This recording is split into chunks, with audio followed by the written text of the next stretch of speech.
뉴스의 진수를 보여주는 인터뷰 뉴진수.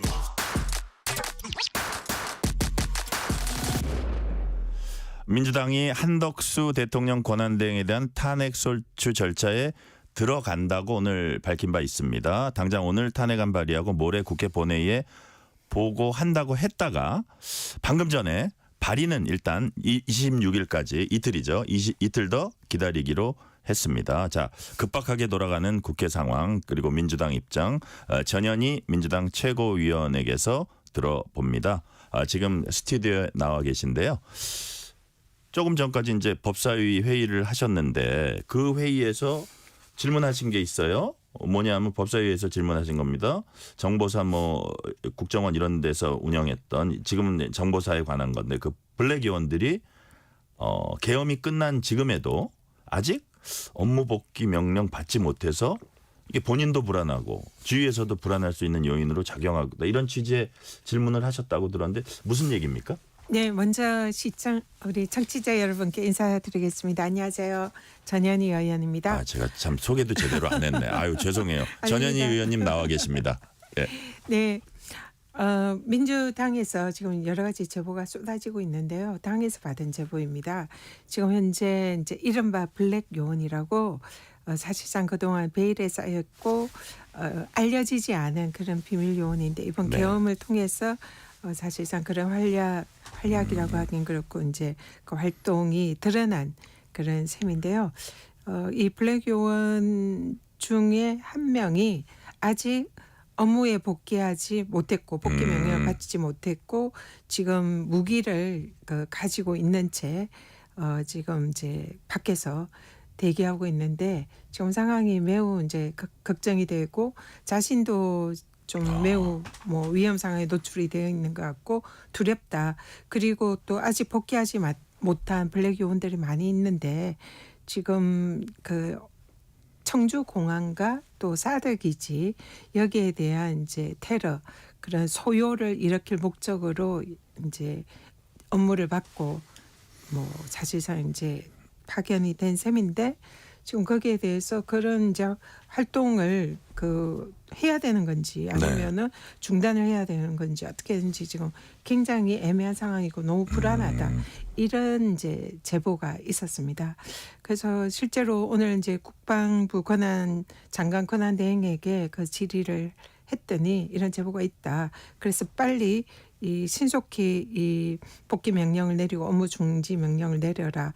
그리고 정보사에서 나간 무기들을 전수조사하고 이 회수되지 않은 무기들은 전량 회수하고 그리고 거기에 대해서 이제 국회에 보고를 해라. 그리고 테러로 테러로 지금 이제 지목되는 청주공항 사드 기지의 경계를 더 강화해라. 이런 이제 세 가지 요구를 했습니다. 근데 이제 권한대행 얘기는 지금 모든 블랙 요원들은 다 복귀를 했다. 이렇게 이제 확인해 보니까 그렇다. 이런 식의 주장을 했어요.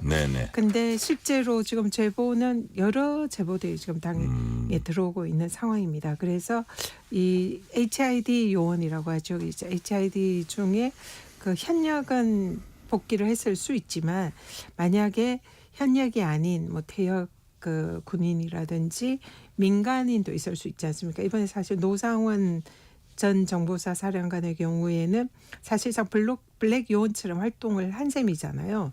그래서 이런 민간인 출신 그러니까 전직 군인 출신의 블랙 요원도 사실상 있을 수 있고 그런 사람들도 꽤 있다는 제보입니다. 그렇기 때문에 민간인 블랙 요원도 있다면 빨리 복귀를 하고 업무 중지 명령을 내려라.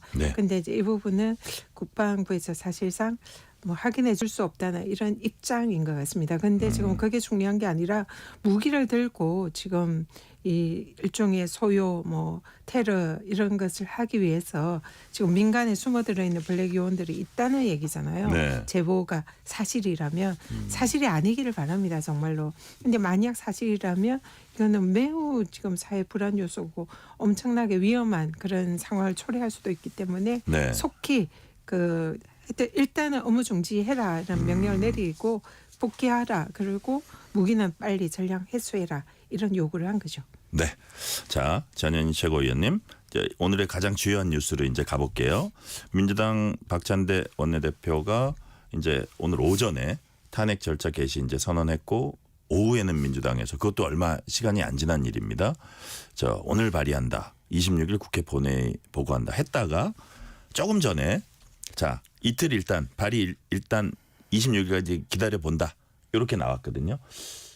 네. 이게 왜 바뀌었을까요? 오늘 이제 지도부 회의와 그리고 이총에서 사실상 만장일치로 한덕수 권한대행의 탄핵을 네. 저희들이 의결을 했습니다. 그래서 오늘 중으로 발의를 하기로 결정을 했는데 제가 법사에서 회의를 하는 도중에 이제 방금 이게 그 26일로 이 발의를 하겠다 이렇게 놓쳐진 것 같은데요.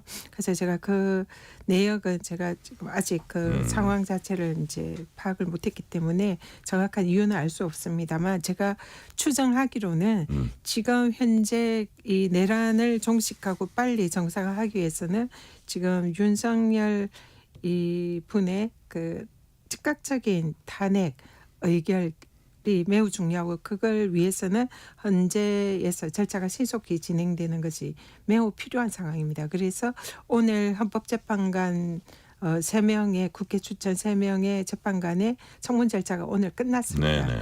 그렇기 때문에 지금 이 한덕수 권한대행이 지금 이 내란을 종식시키고 나라를 정상화시키기 위한 가장 해야 하는 헌법상의 의무가 다름 아닌 지금 헌법재판관들을 임명하는 겁니다. 그래서 조속히 임명이 돼야 정상적으로 헌재 절차가 진행될 수 있기 때문에 그것을 할 수 있는 최후의 기회를 준 것이 아닌가 그렇게 생각이 듭니다. 헌법재판관 임명을 26일 날 해라. 뭐 네. 이런 표현이네요. 그거 최대한 하고 신속히 예. 임명을 하라. 임명을 하라. 네, 그게 지금 당의 그게 26일까지 기다리겠다는 아마 밑에 숨은 뜻이다 예, 말씀하신 그런 거고요. 걸로 추정이 됩니다. 그리고 지금 그게 제일 필요하고 네. 해야 되는 일이고요. 그래요. 예.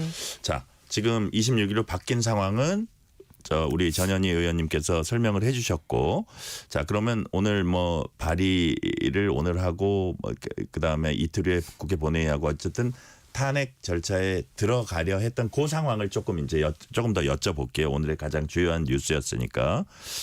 자,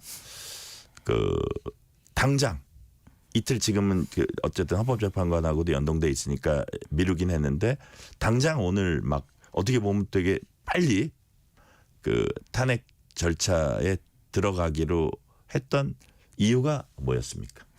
네, 원래는 지금 윤석열 우리 호칭을 안 쓰기로 하셨군요. 네네 그렇습니다. 그래서 사실 그보다 이제 더 심한 호칭을 썼는데 일단은 방송에서 제가 좀 자제를 하려고 하고요. 그래서 네. 윤석열 씨에 대한 탄핵 표결이 있기 전에 이미 민주당에서는 지금 한덕수 총리가 내란의 상당한 공범이다. 그리고 사실상 국무회의에서 국무회의라는 절차를 통해서 내란의 비상계엄의 정당성을 주려고 한 그런 게 아닌가 이런 의심을 가지고 있습니다. 그리고 실제적으로 그 계엄을 막을 수도 있는 그런 위치에 있었는데 그런 역할을 하지 않고 사실상 어떻게 보면 결과적으로 계엄에 동조한 그런 셈이 되고 네. 그리고 그 이후의 행보도 이 계엄에 뭐 아주 적극적으로 반대했다든지 이런 모습이 보이지 않고 사실상의 계엄에 동조했다 이렇게 이제 저희들은 보고 있고요. 그래서 이 내란의 공범이다 이런 판단을 가지고 있습니다. 그래서 여기에 대해서 총리로서 거기에 대한 책임을 져야 된다. 그래서 이미 윤석열의 탄핵 표결 이전에 한덕수의 탄핵을 결정하고 추진을 하고 있었습니다. 그런데 사실 이제 윤석열 탄핵이 얼마가 걸릴지 모르는 상황이었잖아요. 그래서 두 번째 사실 생각했던 것보다 국민들에 의해서 굉장히 빨리 된 셈인데 그러다 보니까 이 혼란한 상황에서 권한 대행의 역할을 한덕수 총리가 하게 된 거죠. 그래서 일단은 한덕수 총리에 대한 탄핵의 시기를 저희들이 이제 혼란한 상황에서 조금은 이제 그 뭔가 길을 열어둔 셈이 된 거죠. 근데 좀 그 한덕수 총리가 그래도 초기에는 그 계엄이 잘못됐고 또 내란에 대해서도 뭔가 좀 그 잘못됐다는 그런 식의 국회에 와서도 낮은 자세로 국민들한테 얘기를 했기 때문에 좀 그 새로운 그 탄핵 국면을 수습하고 나라를 정상화시킬 수 있는 그런 이제 역할을 할 수 있겠다라는 이제 그런 기대를 좀 한 것도 사실입니다. 그런데 그 이후에 보인 여러 가지 행보가 사실상 내란에 동조하는 것이 아닌가. 지금 아직 저희들은 이런 내란 상황이 종식되지 않았다고 보는데 뭐 최근에 여러 가지 상설특검을 법률상의 의무이기 때문에 즉각 임명을 해야 되는데 임명하지 않고 또 오늘 경우에는 헌법재판관을 사실상 임명하지 않겠다. 국민의힘이 반대하면 하지 않겠다는 그런 뉘앙스의 이제 뜻을 표시를 했기 때문에 이분은 지금 반성이 없고 이 내란에 계속 동조하고 있구나 이런 판단을 민주당이 한 것입니다. 그렇기 때문에 탄핵이 불가피하다 이렇게 네. 봤는데요. 그렇지만은 이 헌법재판관 임명이라는 것은 아까도 말씀드렸지만 내란을 지금 현재 가장 빠르게 종식할 수 있는 헌법재판소의 탄핵 이 절차의 가장 중요한 이제 요소잖아요. 네. 그렇기 때문에 그것을 할 수 있는 좀 마지막 기회를 준 거다 저는 이렇게 보고 있습니다. 네. 자, 만약에 이제 이런저런 과정을 거쳐서 만약입니다. 이거는 저기 한데 가정하는 건데 한덕수 대통령 권한대행 탄핵 소추 이제 표결에 만약에 들어가는 상황이 생겼다고 쳐볼 때요. 그 탄핵소추 요건이 국회의원의 3분의 2냐 아니면 과반이냐. 즉 200명이냐 151명이냐. 어느 쪽이 맞다고 보십니까? 이거는 헌법적으로 의문이 없는 상황입니다. 제가 이제 법률가 출신이지 네네. 않습니까?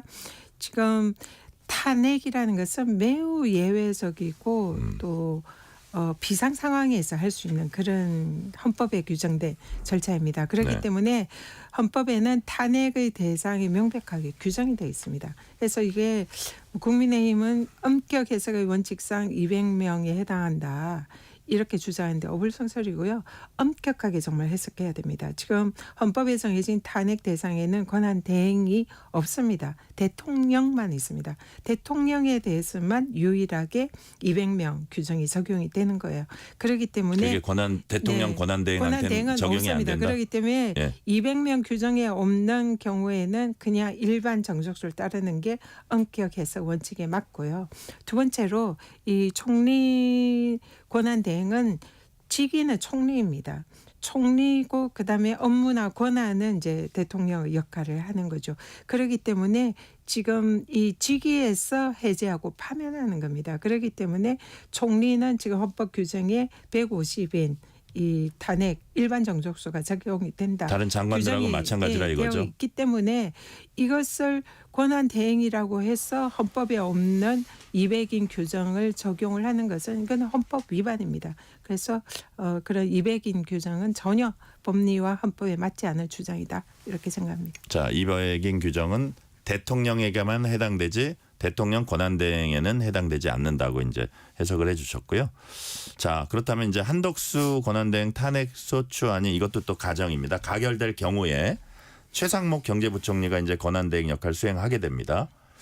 최상목 부총리가 권한대행으로 와서 똑같이 무슨 뭐 내란 특검법이니 김건희 여사 특검법이니 이 부분을 똑같은 입장을 견지할 때 똑같은 절차를 받게 됩니까? 어떻게 됩니까?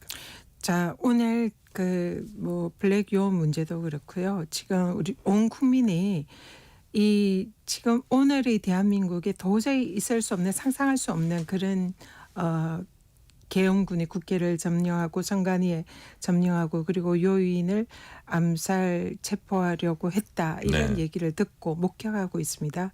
이것은 정말로 국가 비상 상황입니다. 그리고 이거는 헌법과 판례, 대법원 판례에 의해서도 12.12 사태 이때도 네. 국회에 계엄군을 보내가지고 국회의원들의 계엄 해제 이런 활동을 막으려고 했던 이것은 내란이고 군사 반란이다 이런 판례도 있습니다. 그래서 기존의 대법원 판례에 의해서도 명백한 내란이고 이 내란이 근데 사실상 내란 수계에 해당하는 그런 이제 우두머리인 윤석열이 지금 자신의 집을 이렇게 걸어 잠그고 이 수사에도 응하지 않고 체포에도 응하지 않고 헌법재판에도 응하지 않고 그리고는 여전히 누군가 지금 블랙 요원이라든지 그 우리가 모르는 그런 계엄 내란 상태가 지속 중인 매우 위중한 상황입니다.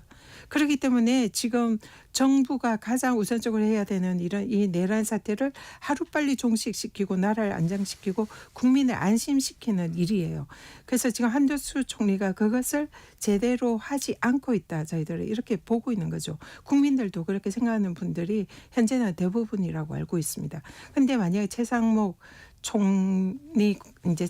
부총리가 대통령 권한 대행을 했다고 가정을 했을 때에 그 경우에 이분이 해야 되는 일은 그런 나라를 안정시키고 내란 사태를 종식시키는 일을 가장 먼저 해야 되지 않습니까? 그런데 내란을 두둔하고 내란 상태를 지속시키고 시간을 끌고 그 내란 수계인 윤석열의 그 내란 상태를 옹호하고 비호하는 그런 역할을 한다면 어떻게 해야 되겠습니까? 그러니까 그렇게 하지 않기를 바랍니다. 네. 자, 이 과정에서 또 여권에선 이재명 대표 사법 리스크 때문에 민주당이 일정 서두른다 이런 비판도 합니다. 이거는 관련이 없는 얘기입니까? 지금 너무 한가한 얘기입니다. 그런 얘기를 하는 게 지금은 국가 비상 상황입니다. 그래서 지금 민주당 의원들은 대부분 죽을지도 모른다 그런 상황을 겪었고 저희 역시 마찬가지입니다. 그 비상계엄 상황에서 제가 국회 담을 넘고 그 계엄군들이 점령하고 있는 국회를 본청을 들어갈 때 제가 다 집에서 오면서 그 생각을 했습니다. 저는 국회에 가면 죽을 수도 있구나.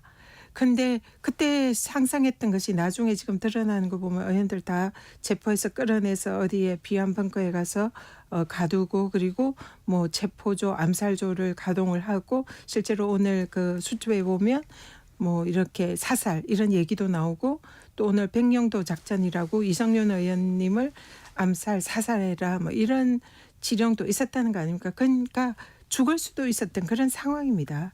그런 상황에서 우리 그 민주당 의원들 포함해서 모두가 정말 중대한 위기라고 인식을 하는 것이 맞고요. 그래서 이런 상황에서는 국회가 지금 그 굉장히 비상한 마음으로 비상시국을 대하는 게 맞고 이 정상적인 지금 상황이 아니다. 이런 걸 우리 모두가 다 같이 함께 고민하고 대응해야 하는 시기다 생각합니다. 자, 수첩 얘기하셨는데 수첩에서 나온 내용들이 이제 스모킹 건이라고 보시는 겁니까? 지금 노상은 예.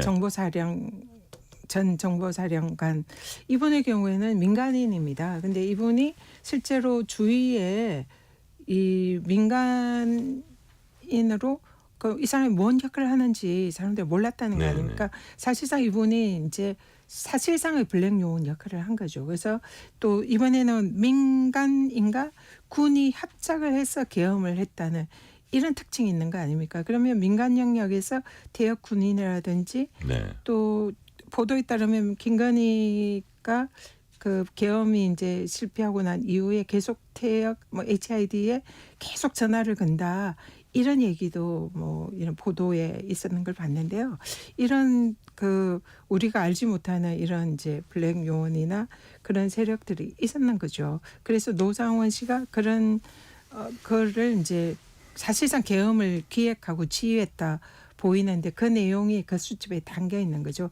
그래서 그 수첩이 지금 정확한 내용은 알 수 없으나 NLL의 북한군과의 뭐 교전 상태를 이야기를 한다든지 요인 암살을 한다든지 정말 믿기 어려운 그런 내용이 많이 담겨져 있습니다. 그래서 사실 이 부분에 대해서는 하루빨리 진상을 규명해서 국민들의 불안을 해소하는 것이 맞다. 그렇게 생각합니다. 자, 윤석열 대통령 측은 헌재 탄핵 심판이 먼저라면 일단 수사에는 응하지 않을 것임을 시사했습니다. 전임 박근혜 대통령 탄핵 당시 선례로 이제 들기도 하는 것 같은데 이런 상황은 어떻게 보세요? 굉장히 비겁하다 생각합니다. 윤석열 씨가 정말 국민들에게 뭐 난 조직에 충성한다 사람에게 충성하지 않는다 이런 걸로 일약스타에 떠오르고 강직한 검사 그리고 전직 박근혜 대통령을 수사하고 탄핵시킨 1등 주역 아닙니까? 그랬던 분이 그리고 이번에 담화에서도 책임을 회피하지 않겠다고 국민들에게 당당하게 얘기했잖아요. 근데 지금 보이는 모습은 너무나 비겁한 거죠. 문을 걸어 담그고 이 수사기관의 뭐 압수수색에도 응하지 않고 뭐 헌재 재판 서류도 거부하고 그냥 시간 끌기에 지금 들어가 있잖아요. 이거는 굉장히 비겁한 모습이다. 이 당당하게 수사에 임하시고 그리고 탄핵 절차에도 해야 된다. 그렇게 생각합니다. 그리고 아까 이재명 대표 말씀드리다가 말이 길어졌는데요. 지금 그래서 지금 이런 위기 상황이기 때문에 뭐 이재명 대표의 뭐 재판 때문에 민주당이 이걸 빨리 하려고 한다. 이거는 전혀 사실과 다른 주장이다. 이렇게 말씀드리겠습니다. 자, 국민의힘 지금 보수 재건 내걸고 있지만 이준석 개혁신당 의원은 어제 저희 프로그램에 출연해가지고 발전적 해체 필요하다 말했습니다. 이제 상대방인 보수 진영이 어떤 방식으로 나올 때 민주당 입장에서는 우리의 강적이다, 가장 위협적이다 이런 모습일까요? 일단 이준석 이제 의원이 이번 사건을 계기로 이제 마치 대선에 출마할 의향이 있는 듯 얘기를 했습니다. 그리고 또 그 발언을 하면서 발전적 해체를 얘기하면서 민주당과 국힘 양쪽에서 개혁신당으로 이제 올 것 같다. 뭐 이런 주장도 했는데요.